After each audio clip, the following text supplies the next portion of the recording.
August 25th, 2024. A survey telescope on a mountain in California catches a faint flash of light in a galaxy 600 million light-years away. It is not hunting for anything in particular. Every 2 nights, it sweeps the entire northern sky, watching for the things that change. Most of what it finds are dying stars. This flash looks like one of those. At first, a scientist named Yuhan Yao is studying it when something stops her. A black hole has just torn a passing star apart, and it is in the wrong place, not at the center of the galaxy, where every one of the roughly 100 events like it had ever been found. It sits off to one side, about 2,600 light-years out from the middle, drifting alone in the dark. For as long as we have studied them, we were taught to look for black holes in exactly one place, the dead center of a galaxy. But the center, it turns out, was only ever where we were pointing the telescope, because the closer we look, the more of them we find in the places no one thought to check. And possibly, at this very moment, streaming straight through our own solar system invisible, the size of a single atom, they were never the rarest thing in the universe. We had simply spent all our time staring at the one place they were easiest to expect, and almost none looking everywhere else. Almost everything most of us were taught about black holes points in one direction. We were taught that they are rare. And we were taught that they sit quietly and permanently at the exact centers of galaxies, swallowing anything that drifts too close. A lot of that is true, but it is not the whole truth. And the parts that are missing turn out to be the most interesting parts of all. Let's start with what we know for certain. There is a black hole at the center of our own galaxy. It weighs more than 4 million times the mass of our Sun, and it sits about 26,000 light-years away from us. That is the classic picture. A monster in the middle, and a galaxy spinning around it. We also know that black holes come in different sizes. There are the smaller ones, the leftovers of dead stars, somewhere between about 5 and 150 times the mass of the Sun. And there are the giants at galactic cores, weighing millions or even billions of suns. 2 clear categories, big and bigger. But here is the first crack in the picture. Between those 2 groups, in the middle, there is almost nothing. Only a few debated candidates exist between roughly 150 suns and 100,000. Astronomers call these the intermediate mass black holes. And for years they have been a kind of missing link. We expect them to exist. We struggle to find them. So already the neat story has a gap in it. Hold on to that gap. We will come back to it. Now, there is a second mystery, and it is much larger. It is, in fact, the largest mystery in all of physics. When we add up everything in the universe that we can actually see, every star, every planet, every cloud of glowing gas, all the way down to the kitchen sink, it accounts for less than 20% of all the matter that should be there. The rest, more than 80% of it, is something we cannot see at all. We call it dark matter. It is invisible across the entire spectrum of light. We have never directly held it, photographed it, or trapped it. We only know it exists because of its gravity. It pulls on stars. It pulls on entire galaxies. It is everywhere, and it is silent. The problem itself is old. It was first raised back in 1933 by the Swiss-American astronomer Fritz Zwicky, who noticed that galaxies were behaving as though far more mass were tugging on them than he could account for with the stars he could see. Nearly a century later, we still do not know what that extra mass is made of. We have simply gotten very good at measuring its absence. For decades, the leading guess has been that dark matter is some kind of exotic particle, perhaps a so-called weakly interacting massive particle, perhaps an even stranger one called an axion. Either way, physicists built detectors here on Earth, buried them deep, and waited for one of these particles to scatter and reveal itself. They have been patient, they have been thorough, and so far, every one of those searches has come up empty. This is the moment the human story really begins. Because when the obvious answer keeps failing, scientists start reaching for the strange ones. And one of the strangest answers is more than 50 years old. What if dark matter is not a particle at all? What if it is black holes? That was the question on the table when Tung Tran, working under MIT physicist David Kaiser, alongside Sarah Geller and Benjamin Lehman, picked up his pencil. Kaiser is a professor of both physics and the history of science, which is a fitting combination because this is an idea with a long history. And what started as a frivolous question, what happens if one passes through a person, was about to turn into something far more serious. Because if these objects exist in the numbers required to explain dark matter, then they are not a curiosity. They are the single most common kind of object in the universe. So let's talk about these objects, because they are not like any black hole you have ever imagined. The idea was first introduced back in the 1970s, and it goes like this. Every black hole we have ever discovered formed the same way a massive star runs out of fuel, collapses under its own weight, and crushes itself into a point. That takes a dying star. It takes time. It takes a whole stellar lifetime. But there is another way to make a black hole, and it does not need a star at all. Two Soviet physicists, Yakov Zeldovich and Igor Novikov, first floated the possibility back in 1966. A young Stephen Hawking carried out the first deep study of it in 1971, and the picture they arrived at is this. In the first moments after the Big Bang, the universe was almost unimaginably dense. And in that chaos, some regions may have been packed just slightly tighter than others. Tight enough that they collapsed on the spot, without any star, without any supernova. These would be the primordial black holes. They would have formed in less than a single second after the Big Bang, and then scattered across the cosmos as the universe expanded and cooled around them. That means they are older than the first stars, older than the first galaxies. They have been streaming through the universe for roughly 14 billion years. And here is why they make such a tempting candidate for dark matter. They would be almost perfectly silent partners. They barely interact with anything. They are stable if they are heavy enough. They move slowly, in the cosmic sense, rather than racing at the speed of light. And they formed at the very beginning, exactly when dark matter needed to already exist. On paper, they fit the role almost too well. And now, here is the fact that should stop you for a moment. Most of these primordial black holes would be tiny. We are not talking about something the size of a sun. The majority of them could be as small as a single atom, the size of a single hydrogen atom. But, and this is the part worth sitting with, they would still carry the mass of an asteroid, some of the largest asteroids in our solar system. All of that weight crushed down into a space smaller than the period at the end of a sentence. Read that again.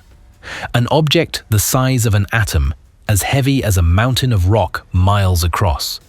That is what we are now seriously proposing fills the universe. That is what we are now suggesting might account for the invisible majority of everything.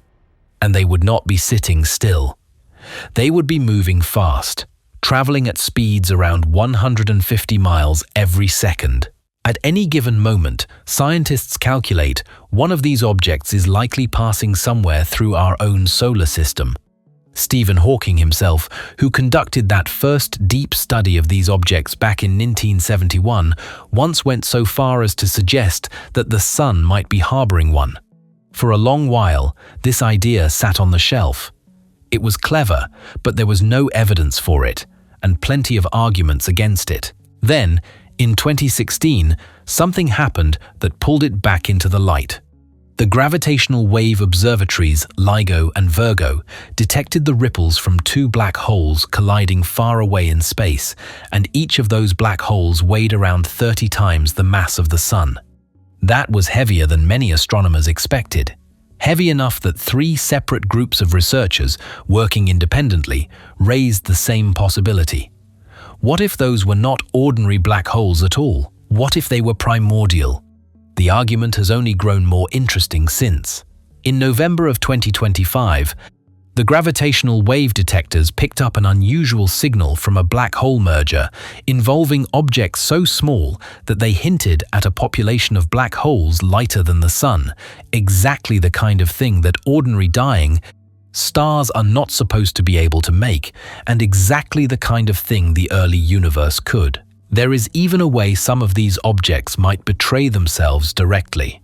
Hawking predicted that black holes slowly leak energy away, evaporating over time, and that the very lightest ones would already have evaporated by now, finishing in a final burst of radiation. To hunt for those bursts, NASA launched the Fermi Gamma Ray Space Telescope in June of 2008. It has been watching the sky ever since.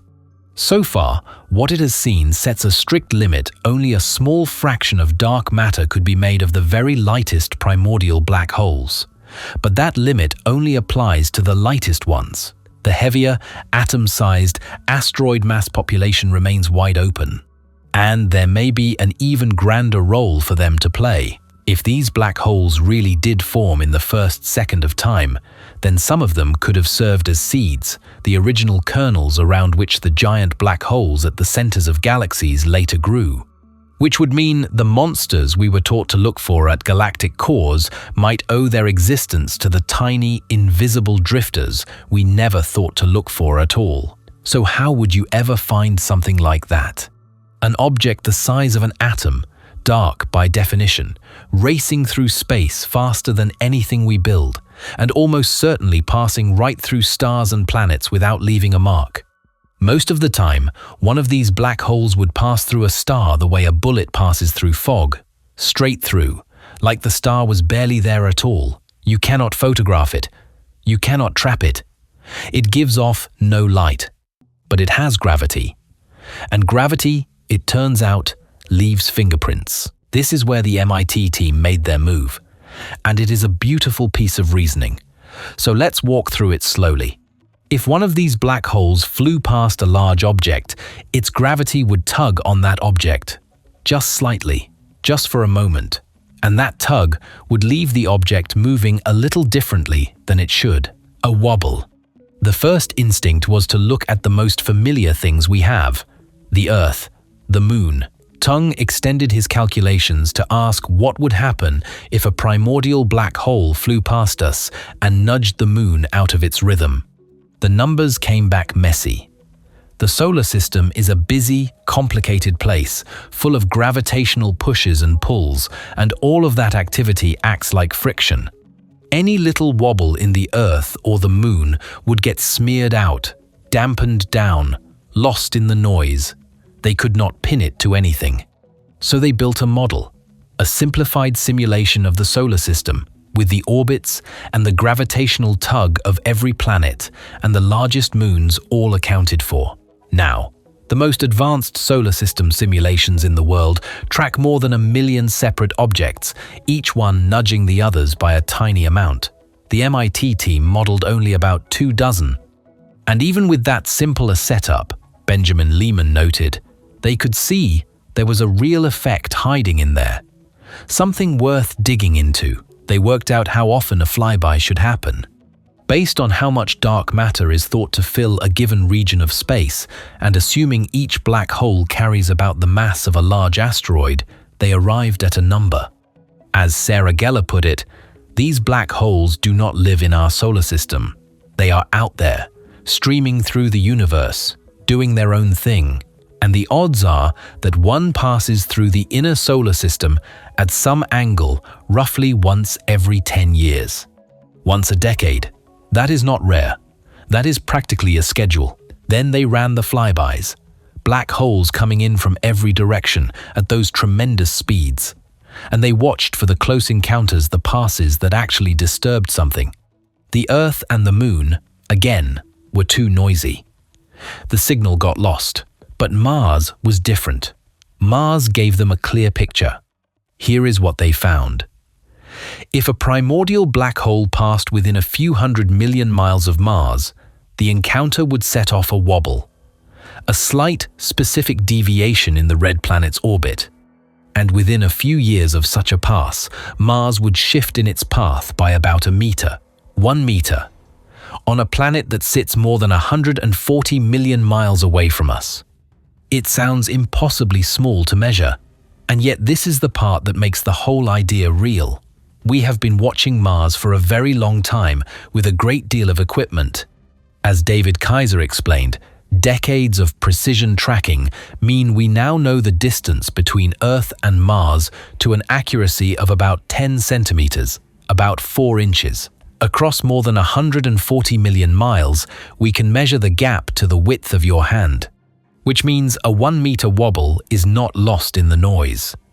It is something today's instruments could actually catch. So the proposal is this: we do not need to build a new machine to hunt for dark matter. We do not need to bury a detector and wait for a particle that may never come. We just need to keep watching Mars, exactly as we already are, and look for it to flinch. Of course, the researchers are the first to admit the hard part is still ahead. If we ever did see Mars wobble in the next couple of decades, we would have a long road to prove that the push came from a passing black hole and not from some ordinary, run-of-the-mill space rock. But here is where that long history of observation pays off again. Astronomers have been tracking ordinary asteroids for decades. We know how they move. We know their typical speeds and paths. And a primordial black hole would move very differently, coming in faster and from stranger angles than any local rock. So we could, in principle, tell them apart. As one outside physicist, Matt Kaplan of Illinois State University, put it, it is a very neat test, and it could tell us that the closest black hole is much closer than we realize. He also added a note of honesty that runs through this entire field. There is a little luck involved. Whether we ever catch a clear signal depends on the exact path a wandering black hole happens to take. They have checked the idea with simulations. Now comes the hard part, checking the real data. So for now, all we can do is watch Mars and wait, and there is something quietly elegant about that. For decades, the hunt for dark matter has meant building bigger and bigger machines, burying them deeper and deeper, hoping to catch a single ghostly particle in the act. This is the opposite approach. It asks for no new machine at all. It says, if these black holes are real, the entire solar system is already the detector. Every planet is a needle on a dial. We only have to learn to read them. The black hole itself stays forever invisible, but its shadow falls across the orbits of worlds, and a shadow can be measured. Now, while one group of scientists was listening for a wobble that might mean black holes are streaming silently through our own neighborhood, another group, 600 million light-years away, was about to catch one doing something it was never supposed to do. It started, as these things often do, with a flash. In August of 2024, a telescope at Palomar Observatory in California saw a sudden burst of light in a distant galaxy. This telescope is part of a survey called the Zwicky Transient Facility, and its job is to sweep the entire northern sky every 2 nights, looking for things that change. Most of what it catches are exploding stars, supernovae. This flash looked, at first, like it might be one of those, but it wasn't behaving right. A supernova cools down after it peaks, and its color drifts toward red. This thing stayed hot. It stayed blue. And when astronomers split its light apart, they saw the unmistakable signatures of hydrogen, helium, carbon, nitrogen, and silicon, the fingerprints not of an exploding star, but of a star being torn apart. This is called a tidal disruption event. It happens when a star wanders too close to a black hole, and the black hole's gravity pulls harder on the near side of the star than the far side, stretching it until the star is shredded into a long streamer of gas. Astronomers have a wonderfully blunt word for it. They call it spaghettification. The remains swirl into a hot, bright disk around the black hole, and for a brief moment, the black hole gives itself away. These events are precious because black holes are invisible. We can only ever find them by the light of what they are destroying. And nearly 100 of these tidal disruptions had been spotted before by sky surveys. Every single one of them had happened at the center of a galaxy, exactly where the textbook says the black hole should be. This one had not. A researcher named Yuhan Yao at UC Berkeley was leading the team studying the flash, and the location looked off. It seemed to be sitting away from the galaxy's center, out in the surrounding bulge of stars. Now, the easy thing to do would have been to assume it was a measurement error.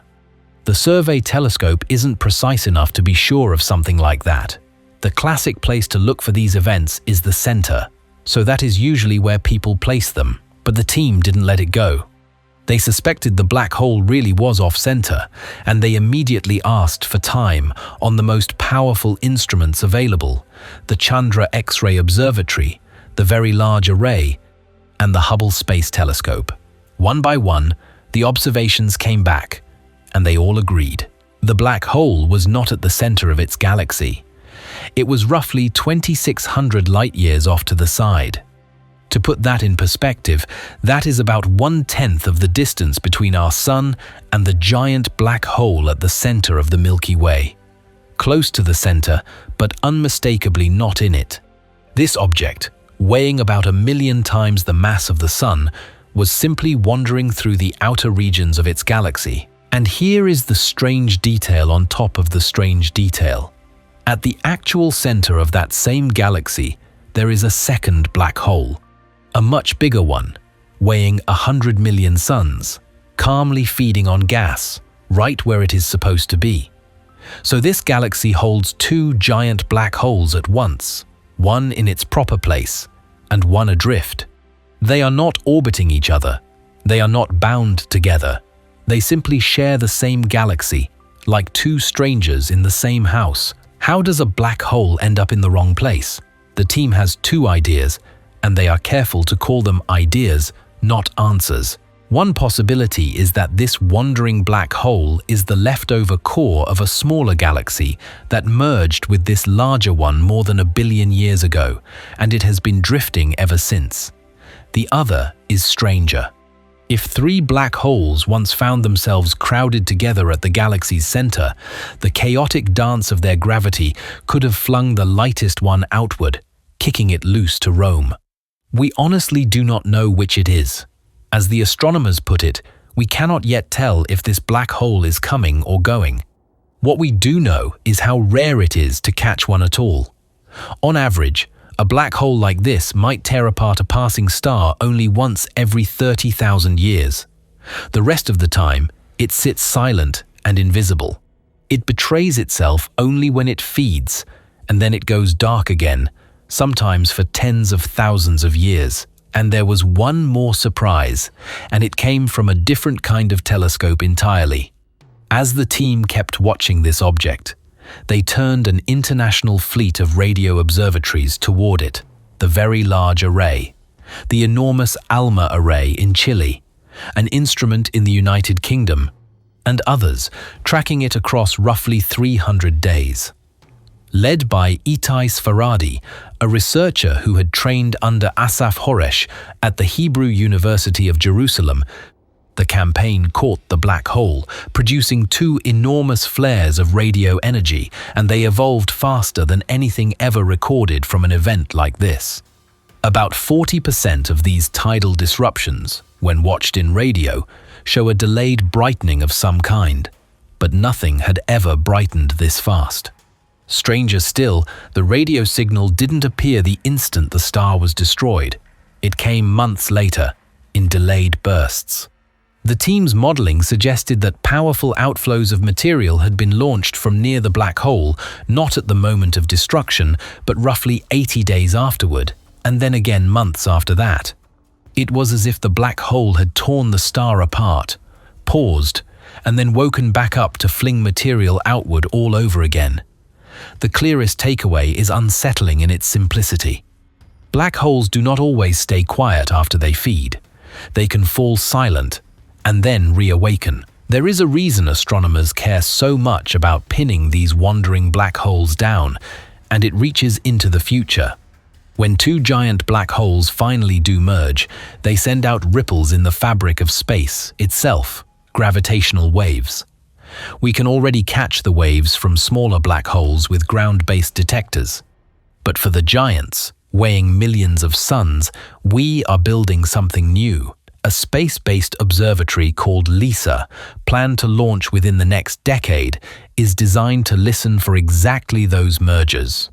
So a wandering black hole that one day spirals into the heart of its galaxy is not just a curiosity, it is a future signal waiting to arrive.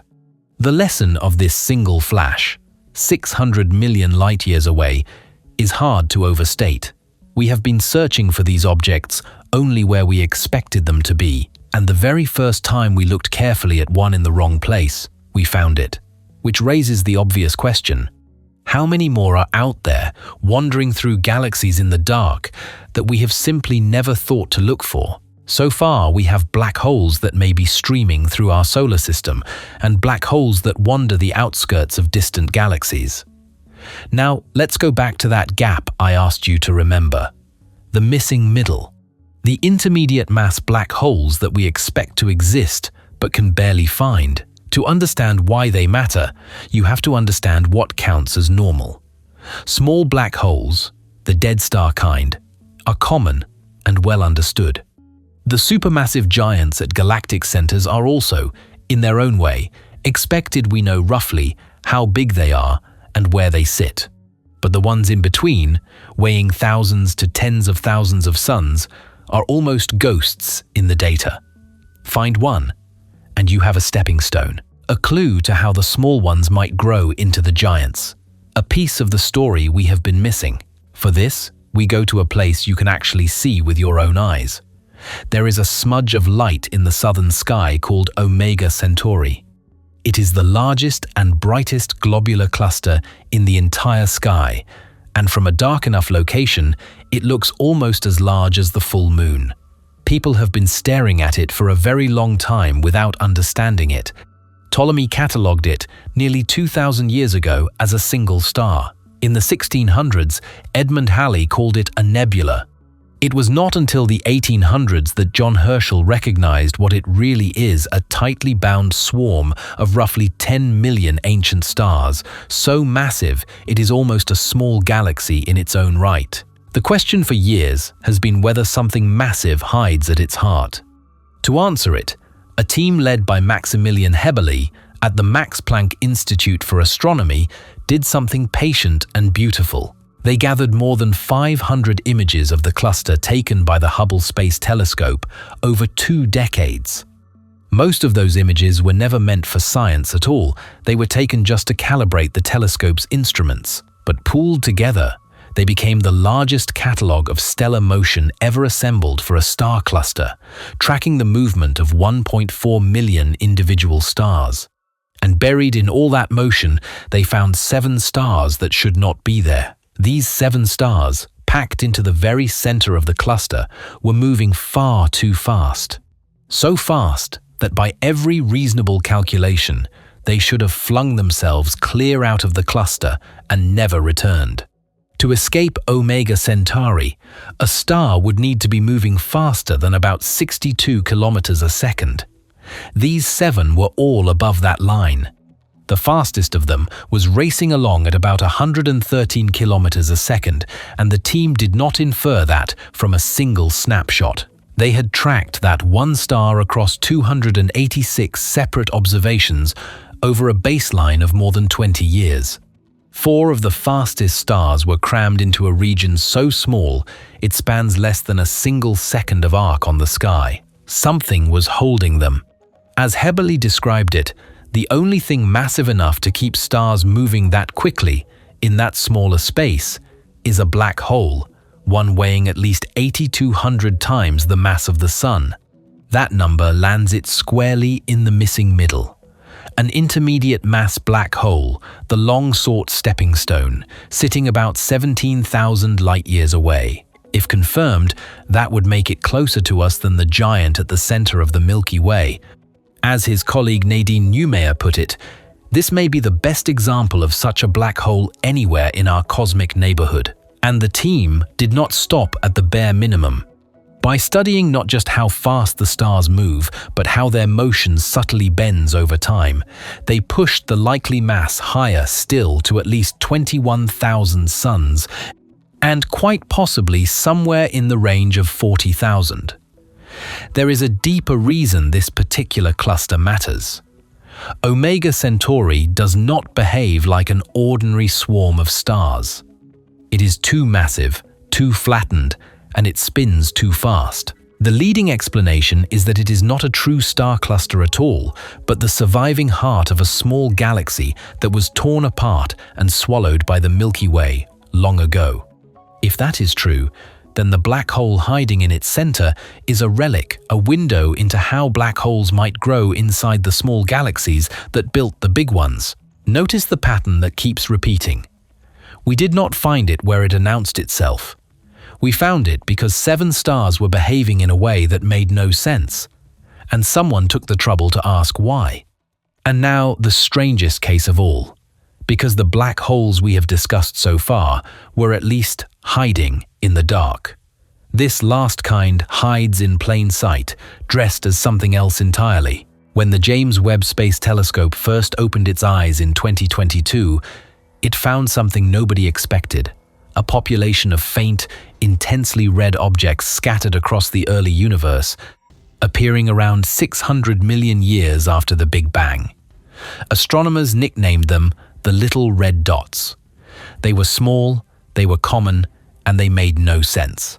Some were so bright that researchers half joked they had broken our understanding of how galaxies grow. There should not have been enough time, so early in the universe, for galaxies to gather that many stars. Stranger still, the dots seem to vanish from the record before the universe reaches about 2 billion years old. They appear, they crowd the early cosmos, and then they are gone. Nobody could say for certain what they were. Then, in June of 2026, a team led by Vasily Kokorev at the University of Texas at Austin caught a lucky break.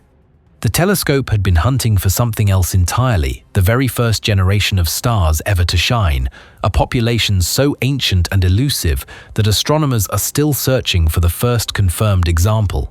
While combing through a cluster of galaxies called Abell S 1063 for those first stars, they noticed one of these red dots, an object with the unglamorous name Glimpsy 1,775, sitting directly behind the cluster. That position was the gift. The cluster's gravity bends and magnifies the light passing through it, an effect Einstein predicted over a century ago, a natural magnifying glass made of nothing but warped space. Webb stared at the dot for 30 hours. The lensing stretched that into the equivalent of 80, and it pulled out the deepest, most detailed picture of one of these objects ever taken, more than 40 separate chemical fingerprints in its light.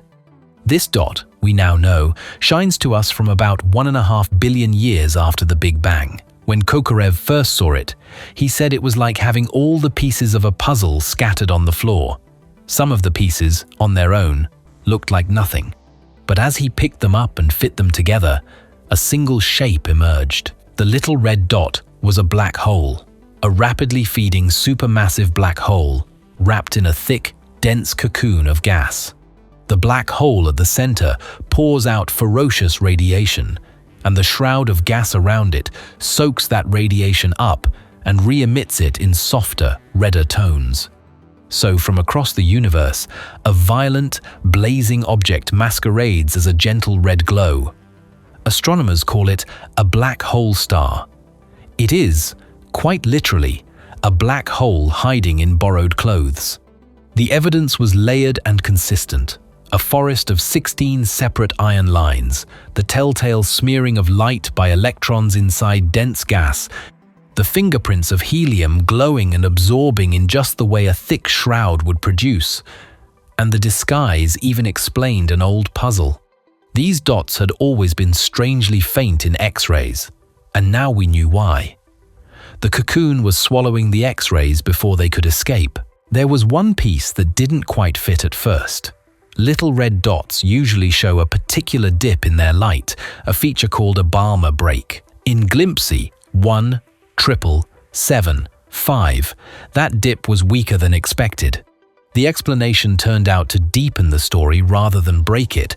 This dot is wrapped not only in gas, but in a surprisingly large host galaxy, whose own starlight fills in part of the gap. Best of all, as Kokorev said, everything fit, nothing was broken. The early universe had not shattered our understanding after all, because if the light is coming from a feeding black hole inside a cocoon, then the dots never needed to contain impossibly many stars in the first place.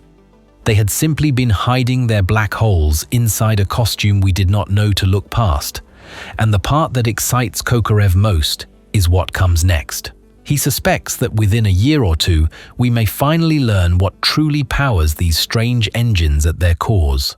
So let's step back and look at what we have. We were taught that black holes are rare, but one may be passing through our solar system about once every decade, and the math says one is likely somewhere inside it right now. We were taught that black holes are giants, but the most common ones, if the idea holds, would each be the size of a single atom, carrying the weight of a mountain. We were taught that black holes live at the centers of galaxies, but we have now found one wandering the outskirts, 2,600 light-years from where it belonged, and we found it on the very first careful look. We were taught they reveal themselves with violence and light, but the strangest ones dress themselves in soft red and sit quietly for billions of years, pretending to be something gentle. And we were taught that dark matter, the invisible majority of everything, must be some undiscovered particle. But every particle search has come up empty, and the oldest alternative, that it is black holes, born in the first second of time, refuses to go away. There is a thread running through every one of these stories, and it is not really about black holes at all. It is about us. In each case, we did not find what we were looking for. We found something at the edge of where we were willing to look. A wobble in the wrong planet, a flash in the wrong part of a galaxy, 7 stars moving too fast, a red dot that turned out to be a monster in a cocoon. Each one was hiding, not because it was well concealed, but because we were pointed somewhere else. And so we keep coming back to that pencil and paper question from the very beginning, the one that sounded like a joke. What would happen if one of these things passed through you? The answer, remember, is that it would shove you 20 feet across a room in a single second, and that the odds of it ever happening are almost nothing. But the question only makes sense if you accept the premise underneath it, that these objects are not distant and rare, that they are near, that they are many. That, at this exact moment, one the size of an atom and as heavy as an asteroid might be slipping through the space between the planets or through the heart of the sun, leaving no trace at all. We cannot see it. We cannot catch it. We can only watch the things around it for the faintest flinch, a planet that shifts by the width of a hand, a star that should not be moving, a light that wears the wrong color. For most of the history of astronomy, we treated black holes as the rarest, most extreme things imaginable, endpoints, curiosities at the bottom of the universe's strangeness. But every story here points the other way. They may be the seeds the galaxies grew from. They may be the invisible scaffolding holding those galaxies together. They may be the most common single object in all of creation, born before the first star ever lit. If that is true, then they were never the exception to the universe. They may be closer to its rule. We built the telescopes. We gathered the images, 500 of them, over 20 years. We learned to measure a distant world to within 4 inches. And what all of it keeps telling us, quietly, from every direction at once, is that we have been standing in a darkened room our whole lives, certain we knew where everything was, and only now beginning to notice how much of it has been moving past us in the dark. The more closely we look, the stranger it becomes. And the strangest part is not what we have found, it is how close it may have been all along.